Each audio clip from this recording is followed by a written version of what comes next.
الحمد لله رب العالمين، وصلى الله وسلم وبارك على نبينا محمد وعلى آله وصحبه أجمعين. تفسير كيني كوبنا أي نسي ودي دونا درس جان ونمانتا وحو كبلاب ميا بلوغ سورة انشقاق وحن كلهم فسير دونا سورة البروج وحنا كنا مان دونا دمات كسورة الطارق وانا مقردي أفراد جزء صدنات أي جزء عامة. يقول الله سبحانه وتعالى بعد بسم الله الرحمن الرحيم: إذا السماء انشقت وأذنت لربها وحقت وإذا الأرض مدت وألقت ما فيها وتخلت وأذنت لربها وحقت يا أيها الإنسان إنك كادح إلى ربك كدحا فملاقيه. سورة الانشقاق وسورة مكية. مقاصد أما وحيالها أي كهد لدونتو سورة waxay ka hadlaysaa suuraddu ama waxaa ka mid ah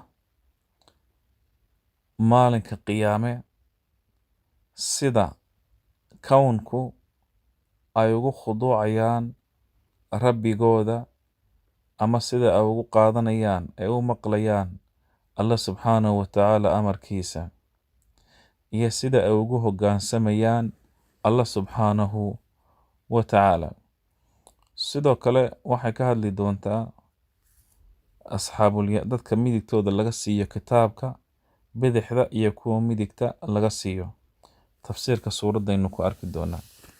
yaquulu allahu subxaanahu wa tacaala: ida asamaau inshaqat, idaa waqtiga assamaau samadu inshaqad ay jeexjeexanto ay dildilaacdo wa adinat ay maqasho lirabbihaa rabbigeed waxuqat laguna garsiiyo inay maqasho oo lagu xaq siiyo lagu jid siiyo inay maqasho. wa idaa waqtiga al ardu arladuna muddat la taago wa alqat ay arladii soo tuurto maa fiihaa wixii ku jiray oo ahaa dadkii mowdkii lagu aasay iyo kunuustii ku jiray watakhallad ay ismariso wa adinat ay maqasho lirabbihaa rabbigeeda ay maqasho waxuqat maqalka ay ilaahay maqlaysana lagu garsiiyo lagu xaq siiyo oo lagu jidsiiyo. alla markaa culimada qaarkood waxay leeyihiin halkan markaa waxaa jawaab u ah laaqa al insaanu kadaxahu. markay arrimahaasi dhacaan insaanku wuxuu la kulmayaa kadeedkiisii wixii markaa uu soo shaqaystay. ama waxaa la odhan karaa fa amaa man uutiya ayaa markaa jawaab u noqonaysa. yaa ayuha al insaanu insaanow innaka adigu kaadixun waxaa tahay mid kadeedan oo kadeedmaya ilaa rabbika rabbigaa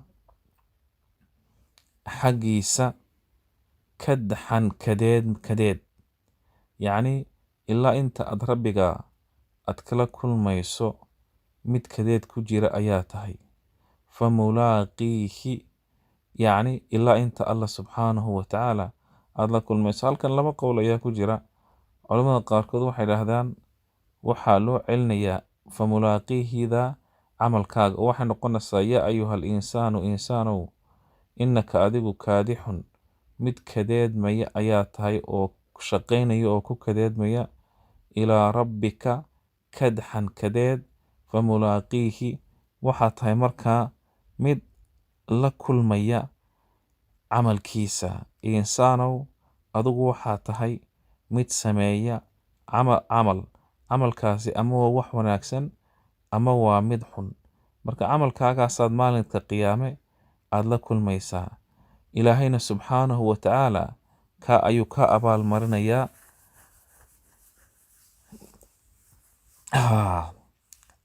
ta kalena waa in la yidhaahdo yaa ayuha al insaanu insaanow innaka adigu kaadixun mid kadeedmaya ayaa tahay ilaa rabbika rabbigaa xaggiisa kadxan kadeed yacni mid shaqaynaya too camal la imanaya famulaaqiihi ilaahay subxaanahu watacaala ayaad markaas ad la kulmi doontaa.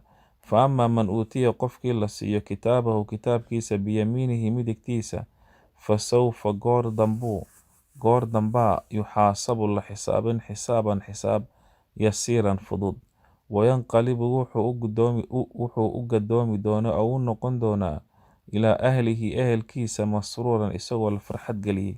wa amaa man uutiya kiisa laga siiyo kitaabahu kitaabkiisa waraa'a dahrihi dhabarkiisa. culimadu halkaa way sharaxaan oo waraa'a dahrihi waxay dhahdaan intee gacanta bidixda dhabarka loo jabiyaa bidixda laga siiyaa. waama man ruuxiisa uutiya laga siiya kitaabahu kitaabkiisa waraa'a dahrihi dhabarkiisa fa sawfa goor dambuu yadcuu u yeedhi doonaa thubuuran halaag oo wuxuu odhanayaa yaa thubuuraa halaagaygiyey wayaslaa wuxuu gali doonaa saciiran naar holcaysa. innahu isagu kaana wuxuu ahaa fii ahlihi ehelkiisa dhexdiisa masruuran mid la farxad geliyey. innahu wuxuu ahaa danna mid maleeya allan yaxuur inaana markaa awna u soo noqonaynin nolol dambe bacda mowtihi. waa sida ay gaaladu aaminsan leeyihiin nolosha nolol ka dambaysa ima jirto. balaa alla subxaanahu watacaala wuxuu leeyahay ilaahay ayaa soo celin doona. ina rabbahu rabbigii kaana wuxuu ahaa bihi isaga basiiran ku arkaya ayuu alla subxaanahu watacaala ou ahaa oo xaalkiisa waxba kama qarsoonayn ilaahayna uu ka abaal marin doonaa. alla wuxuu leeyahay falaa uqsimu waxaan ku dhaaranayaa bishafaqi fiidcawlka yacni liidka cas ee waxa weeyaan marka ay qoraxdu dhacdo liidka guduudan ayaa markaa la yidhaahdaa shafaq. wuxuu leeyahay waxaan ku dhaaranaya ilaahay shafaqa. waleyli habeenka ayaan ku dhaaranayaa wamaa wasaqa iyo wixii au kulmiyey wax walaalo waa caami wax wallu habeenku markaa uu kulmiyey. walqamari dayax ayaan ku dhaaranayaa buu leeyahay alleh ida tasaqa markuu ururo ee au iftiinkiisu dhammaystirmo leylatilbadarka uu gaadho ayaan ku dhaaranayaa. alle wuxuu leey latarkabunna waad koraysaan korteen dabaqan xaal can dabaqin xaalad ka bacdigeed. halkaa culimadu laba qowl baa ku sugan. culimada qaarkood waxay leeyihiin adduunyada ayuu weeyaan, qaarna waxay leeyihiin marka waa aakhiro. laakiin sida caamkiihi labadaba in la jamciyaa fiican oo labadaba la yidhaahdo adduunya aakhiraba lagu macno la yidhaahdo. insaanow waxaad koraysaan xaal bacda xaal oo la yidhaha adduunyadii marka hore waxaad ka bilaabantay min nudfa candhuuf yar, haddana calaqa, haddana mudqa, haddana la yidhaha ilaahay ku soo nooleeyey, waad dhimatay, haddana waa lagu soo saarayaa. marka bilow ilaa dhammaad marka sida loogu macnayaa marka haboon. famaa lahum maxaa u ahaadayo laa yu'minuuna ay ilaahay u rumayn laayihiin. waidaa quri'a marka lagu akhriyo calayhim korkooda alqur'aanu qur'aankana laa yasjuduuna ma sujuudaan. bal iskaba dhaafa alladiina kuwa kafaruu gaaloobay yukadibuuna way beeninayaan oo waxay beeninayaan wixii lagu soo dejiyey rasuulka Muxamed sallallahu calayhi wasalam. wallaahu allana aclamu uu ogyahay bimaa yuucuuna waxa ay weelaynayaan ee laabtooda ku jira. ilaahay kama qarsoona, ilaahay uu ogyahay. waxaa la yidhi markaa ilaahay subxaanahu watacaala wuxuu leeyahay fabashir u bishaaree rasuul allow hum kuwa ugu bishaaree bicadaabin cadaab aliimin u xanuujiya. ila aladiina halkan istithnaagani waa istithnaa munqatic. horena waana uga soo hadalay istithnaaga mutasilka ah iyo munqatica. istithnaaga mutasilka waxaa la yidhaahdaa almustathnaa walmustathnaa minhu inuu yahay jinsi keliya. haddii markaa ay kala duwan yihiinna waxaa la yidhaha munqatic. meelo horena waynu ku bayaaminay. ila aladiina laakin aladiina kuwiise aamanuu iimaanka laga helay. laakinne aladiina kuwa aamanuu iimaanka laga helay وعملوا الصالحات أعماشا وناكسن لهم دي لهم إيجو وحي ليهن أجر غير ممنون كوكلا جوا غير كيا والعران ما موسم كان زيتون باصوب حيا موسم كان لين باصوب حيسا أما موس أما وحاس وعكلوا علماء الأهدان غير ممنون يعني مد لو من الشيكت غير كيا ما أنت أوردن قفك هدي اللي قوع العليو اللي قوع هذا وحسن كتري وعدب لكن آخر الدم جرته وحول بورعه سورة البروج وسورة مكية سورة دنا waxay ka hadlaysaa muujinta quwada alleh iyo koobitaanka kaamilka ah ilaahay subxaanahu wa tacaala oo koobay makhluuqaadkiisa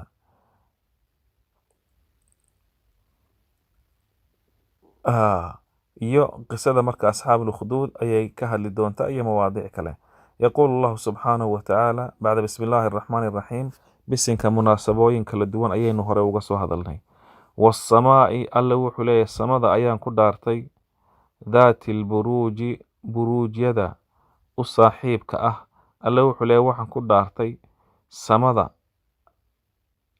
u saaxiibka ah manaasila shamsi waalqamar yacni manaasisha meelaha ay degaan qoraxda iyo dayaxa iyo xidiguhu iyo wixii markaa keyrkooda ah walyowmi almawcuud alla wuxuu leeyahay waxaan ku dhaartay maalinka qiyaame ee alla subxaanahu wa tacaala u ballan qaaday dadka inuu khalaa'iqta oo dhan u kulmiyo wa shaahidin alla wuxuu leeyahay waxaan ku dhaartay ku markhaati noqda ku markhaati kaca wa mashhuud iyo lagu markhaati kaco marka markhaatiga culummada waxay dhahdaan sida nebi maxamed sala allahu calayhi wasalam ummadiisa ayuu markhaati furi doonaa ku markhaati furi doonaa mashhuudna waa sida umamka oo rusushooda ayaa ku markhaati furi doonta qutila waa la nacdala buu leeyahy alla subxaanahu wa tacaala asxaabu lukhduud nimankii gacmada u saaxiibka ahaa qisadoodana markaa tafsiirka dheer ayaanu ku sharaxnay ha laga dhegeysto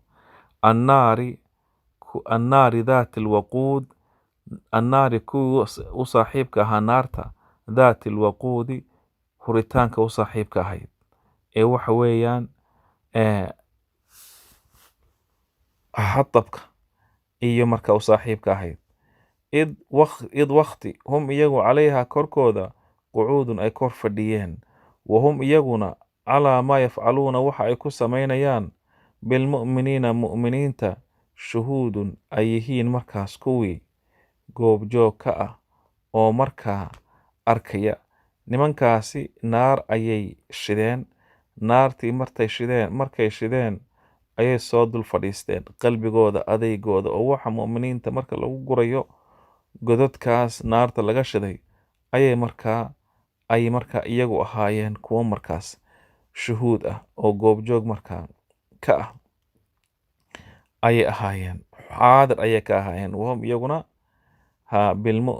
iyaguna calaa maa yafcaluuna waxay ku samaynayaan bilmu'miniina kuwa mu'miniinta shuhuudun goobjoog ka ah xaadir ah wamaa naqamuu kumay nicin oo kumay inkirin minhum mu'miniinta kuwa gaaladii kumay nicin ilaa an qaaluu ilaa an yu'minuu inay mu'miniintu rumeeyaan maahine billaahi alle alcasiiz allaha addoomihiisa ka adag ee khaalibka arrinkiisa waa alxamiid ee la mahadiyo alladii allaha lahu iskale isagu mulku samaawaati samaawaadka lahaanshaheeda waalardi iyo arlada lahaanshaheeda wallaahu allana calaa kulli shayin shay walba shahiidun kii arkaya weeyaan oo alla subxaanahu wa tacaala waxba kama qarsoona wahuwa muطalicun calaa kulli shay laa yakhfaa calayhi shayun min amri cibaadihi addoommadiisa arrinkooda wax ka qarsooni ma jiro ina aladiina kuwa fatanuu gubay almu'miniina kuwa mu'miniinta ah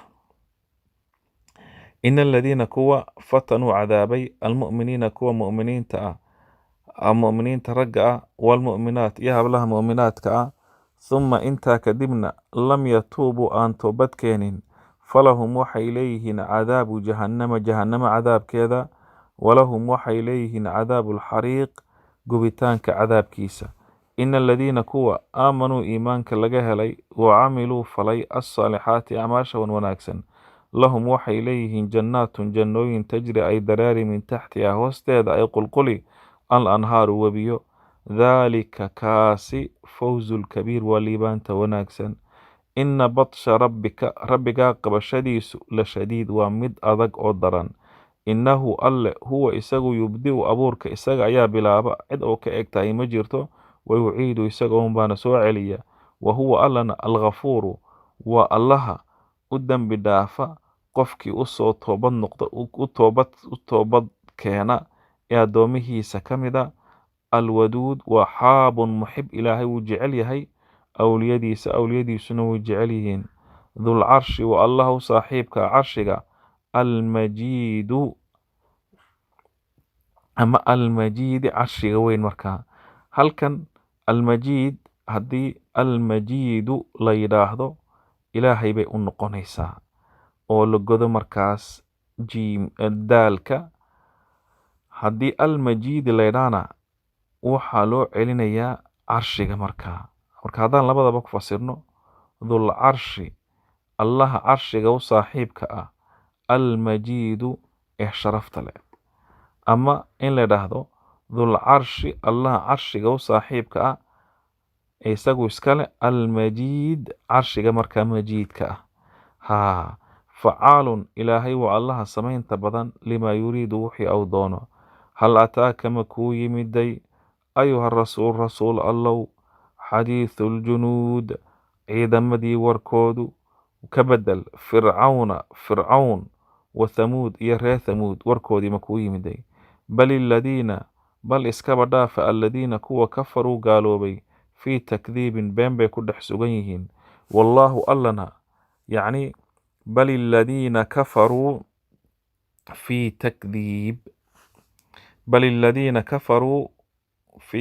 takdiib kuwa markaas gaaloobay iyagu waxay ku sugan yihiin been dhexdeed ayay ku sugan yihiin. yacni wax ka manciyey iimaankooda kuwaasi ma jiro, laakiin waxay ku sugan yihiin oo beeninayaan wixii au nebi maxamed la yimiday inay raacaanna way diidan yihiin. marka wallaahu allana min waraa'ihim iyaga gadaashood muxiitun kii koobay weeyaan. bal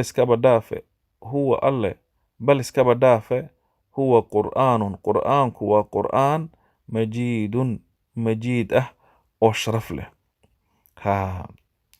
qur'aanku alla wuxuu leeyahay ma aha sida ay gaaladu leeyihiin gabay.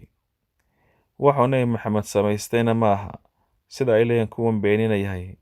bal iskaba dhaafe huwa isagu qur'aanun waa qur'aan majiidun kariim ah oo wanaagsan.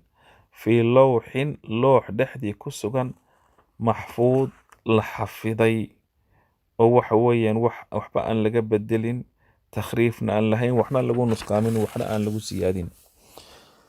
suuratu taariq.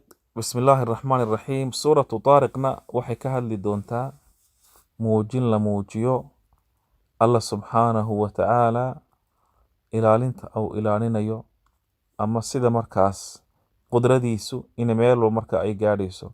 yaquulu allahu subxaanahu wa tacaala waassamaa'i waataariq. alla wuxuu le wasamaa'i waxaan ku dhaaranayaa samadii, waataariqi iyo kan guureeya. wamaa adraaka maxaa ku ogeysiiyey ma taariqu kan habeenkii guda ee guureeya. annajmu waa xidig athaaqibu ka dhex dusa, iftiinkiisu waa mid au ka dhex duso samada oo markaas soo iftiimo weeye. in kullu nafsin ay maa kullu nafsin naf walbaaba maaha lamaa ilaa haddayse ahaatay calayhaa korkeeda waxaa ahaaday xaafidun mid markaa ilaalin. yacni nafi ma jirto, haddayse nafi jirta wuxuu leeyahy alla subxaanahu wa tacaala waxaa markaa ahaaday oo ilaalinaya malakan yaxfadu, malag markaa xifdiyaya acmaasheeda, nafta acmaasheeda waxa ay samaynayso. maalinka qiyaamana waa laga xisaabin doonaa.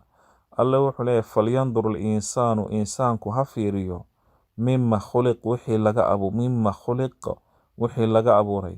khuliqa waxaa laga abuuray min maa-in biyo xaggood, daafiqin soo butaacaya oo shubmaya, yakhruju oo ka soo baxa min bayni sulbi lafaha camuud alfaqar yacni dhabarka inta u dhaxaysa dhabarka wataraa'ib iyo lafaha laabta innahu alle calaa rajcihi insaankaasi soo celintiisa laqaadirun alla subxaanahu wa tacaala kii awooda weeyaan. subxaanahu wa tacaala allaha sidaa u abuuray ee biyaha liita ka abuuray kii awooda weeyaan inuu insaanka soo celiyo ou xisaabiyo ou markaa ou ka abaalmariyo wixii uu sameeyey. allah subxaanahu wa tacaala wuxuu leeyahay yowma maalinta lasoo saarayo yowma maalin tublaa la muujin assaraa'iru sirihii qarsoomaa famaa lahu uma ahaanin min quwatin insaankii uma ahaanin wax awooda oo isagu awooda uu isku difaaca male walaa naasirin mid u muciin ah oo u gargaarana ma helayo oo awood isaguna isdifaaci maayo awood khaarijiyana heli maayo. alle wuxuu leeyahy wasamaa'i samadii ayaan ku dhaartay daati rajci u saaxiibka ahayd kan soo noqnoqda waxaa laga wadaa roobka. wasamaa'i samada ayaan ku dhaartay buu leeyahay alle daati rajci roobkan soo noqnoqda u saaxiibka ah wal ardi arladii ayaan ku dhaartay daati sadci dildilaaca u saaxiibka ahayd oo marka ay nabaataadku ka soo baxayaan ay midhuhu ka soo baxayaan dildilaacda innahu la qowlun fasl. allah subxaanahu wa tacaala wuxuu leeyahay ina haada qur'aankani la qowlun waa qowl faslun xaqa iyo baatilka kala saara buu leeyahay allah subxaanahu wa tacaala runta iyo beentana kala muujiya oo kala saara. wamaa huwa bilhazl mid dheeldheel ah walaysa bilacib walbaatil mid baatil ah oo dheeldheel ana maaha bal huwa jad waa xaq waana marka run. innahum kuwa beeninayahay ama kuwa beeninayahay waxa uu la yimide rasuulku sala allahu calayhi wasalam yakiiduuna waxay shirqoolayaan kaydan shirqool wa akiidu anna waxaan shirqooli kaydan shirqool. wanagii markaa duruusul iimaanna kaga hadalnay in alla subxaanahu wa tacaala aan la odhan uu shirqoola ama uu dhagraa aan loo itlaaqin, laakiin ahlusunna waljamaaca waxay aaminsan yihiin in la yidhaahdo ilaahay kuwa dhaalimiinta ah ee wax shirqoola uu qabta oo madaxa ayuu jebiyaa. alle wuxuu leeyahay innahum gaaladaasi beeninaya nebi maxamed wuxuu la yimid sala allahu calayhi wasalam yakiiduuna waxay shirqoolayaan kaydan shirqool waakiidu anna waxaan shirqooli kaydan ayaan markaa shirqool buu leeyahay allah subxaanahu wa tacaala. famahil usug ayuha rasuul allow alkaafiriina kuwa gaalada ah amhilhum sug ruwaydan waxyar oo ha degdegsanin cadaabkooda iyo halaagooda subxaanahu wa tacaala wallahu aclam.